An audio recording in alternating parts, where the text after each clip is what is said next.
All right, people. Friday afternoon, we are here, and we got another college football Saturday coming up tomorrow. So we've got college games, we've got college prospects, and as usual, I like to offer up my most interesting games of the week based purely on the pro prospects and how they relate to the Seahawks.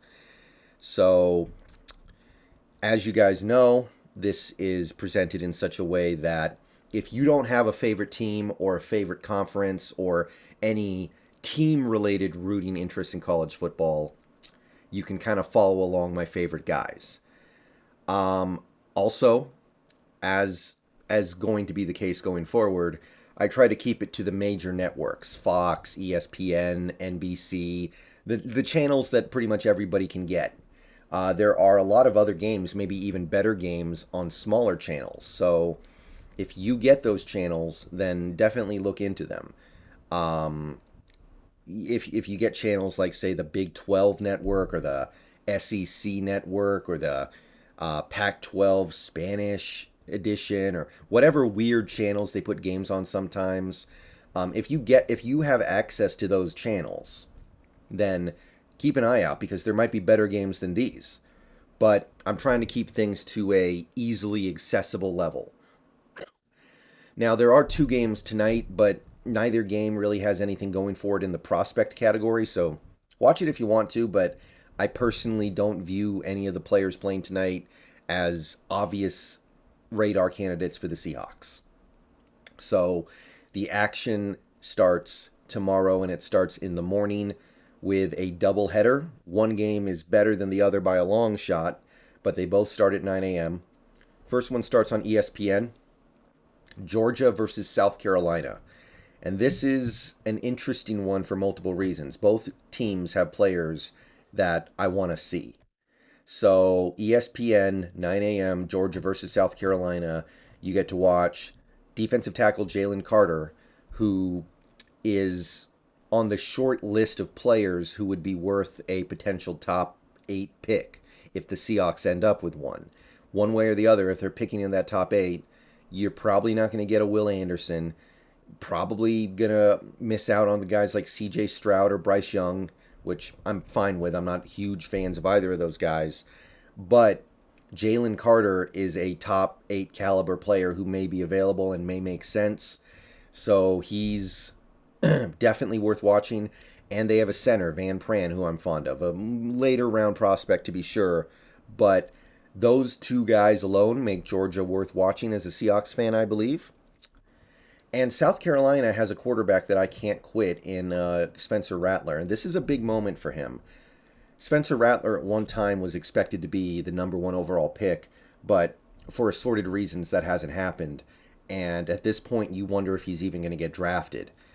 He's played okay so far over the first couple games, and you can see the ability. But now he's playing against a team like Georgia. If he can find a way to look even decent against Georgia, maybe that can put him on the right track here. I like the ability. I don't really like a lot of the other stuff with him, but I don't want to completely toss it out just because of a handful of things when I believe the player has the ability to be good if things break right. They also have a potential nose tackle, Pickens, who I like.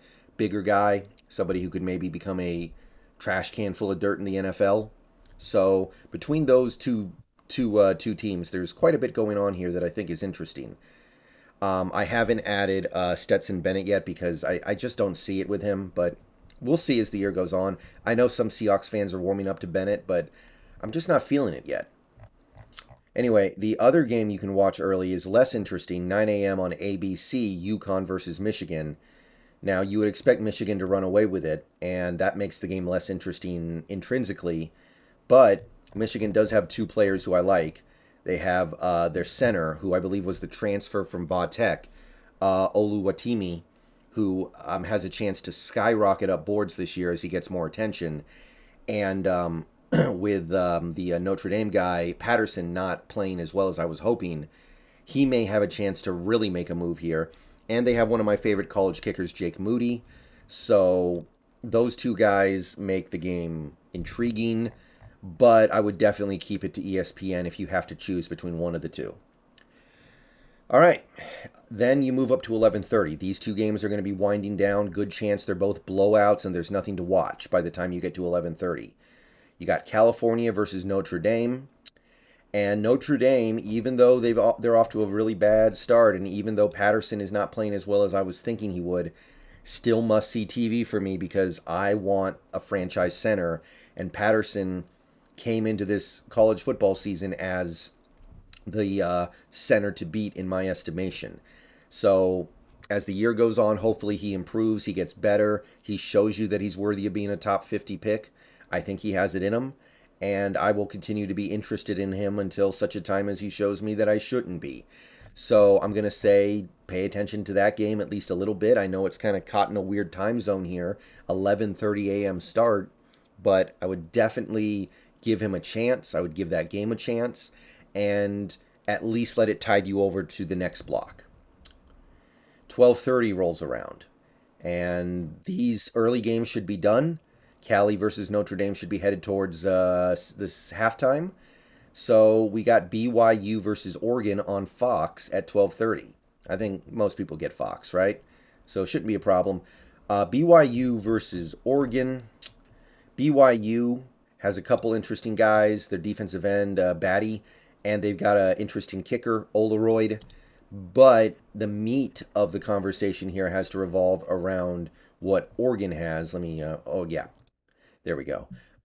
Sewell, I'm sorry, not Trenton Sewell. I almost said Peni Sewell from Noah Sewell. God. But anyway, Noah Sewell, one of my favorite linebackers in this draft. They have another linebacker who I like, Flo. I think his name is like DJ Flo or something like that. And they have a sleeper left guard who I'm interested in, Bass. So we need a linebacker next year in all likelihood because Barton's a free agent and we don't have a lot of depth behind those guys. So Sewell is a guy you could get in the first or second potentially if he has a good year. Flo later. And Bass, if you need a left guard next year in the draft and you don't address it until late, I would definitely have him high on the list because I don't think he's going to be a top pick, but I like him. So between those five guys, BYU versus Oregon is actually pretty big watching, I would say. Pretty must-see TV. Okay, 4 p.m. rolls around, so all these games should be long done with. You're on Fox still from the BYU game. You got Toledo versus Ohio State. Honestly, if you guys have extra channels, if you guys get those obscure channels, I would maybe consider looking for something else just because this is such a mismatch. Ohio State's probably going to win by, I don't know, 800 points. Okay, maybe more like 50 points, but it's not going to be a competitive game almost certainly. So if you can find a team like Coastal Carolina, I know they're playing, but they're playing on an obscure network. If you can get that game, that might be a little bit better off. But assuming you only get the major networks or you can't get one of the other more interesting but obscure games, I think this is the right bet. Ohio State, I mean, they got Stroud. Stroud alone is worth watching because he's been solid but not spectacular so far. They've got Zach Harrison, I believe his name is, the defensive end who I'm fond of, and Ruggles, a kicker, one of the best kickers in college football. So you can't go too wrong watching Ohio State, even though they're playing Toledo. But you might be able to do a little bit better if you happen to get enough channels to where a more obscure team like Arkansas is actually playing on a small network as well, I think. Just something to think about. We got more 4 p.m. action, by the way, concurrent to the Ohio State game. 4 p.m. ESPN2, Texas Tech versus North Carolina State. And North Carolina State doesn't have a lot, but they do have a quarterback who I think I need to start gearing myself up for a little bit more because people are buzzing about him. I haven't seen much from him yet. It's Leary. And as somebody who's trying to really familiarize myself with as many quarterbacks as possible in this upcoming class, Leary is a guy who could absolutely make a move. So even though he's the only guy in this game who catches my attention right now, I would put this game on the list for sure just because of him. And then you get to 6 p.m., and this might be my favorite game of the day. Miami versus Texas A&M. ESPN, tune in. We get to see Tyler Van Dyke against a good team, a real team. His first two teams, complete cupcakes. He didn't have to do much of anything. He made a handful of good throws. Other than that, he just had to hand the ball off and watch his team run for touchdowns. So now we get to see Van Dyke, one of the more intriguing college quarterback prospects in this draft, against a not great Texas A&M team, but a good Texas A&M team. And by the way, Texas A&M has one of my favorite left guard prospects in Ogunbiyi. So you can also keep an eye on him whenever A&M has the ball. But obviously, most of your attention is going to be directed towards Van Dyke. So this is an opportunity for him to prove that he can hang with a good team, a good defense, and he can make NFL-style throws when the other team puts pressure on him to need to, rather than a team that's just going to roll over and lose by 6 touchdowns. Miami also has a defensive end who I like, Mesidor. So put all that together, and you've got a game that I think it's no Kentucky versus Florida, but it's good. And then you get to 7 p.m. So Texas Tech and Ohio State games should have wrapped up by then. The Miami versus Texas A&M game will be headed towards halftime. There's one other game that I think is worth monitoring a little bit. It's San Diego State versus Utah on ESPN2. And it's pretty mid, admittedly. The Utah Utes have a cornerback, a nickel corner, Phillips the third, that I like.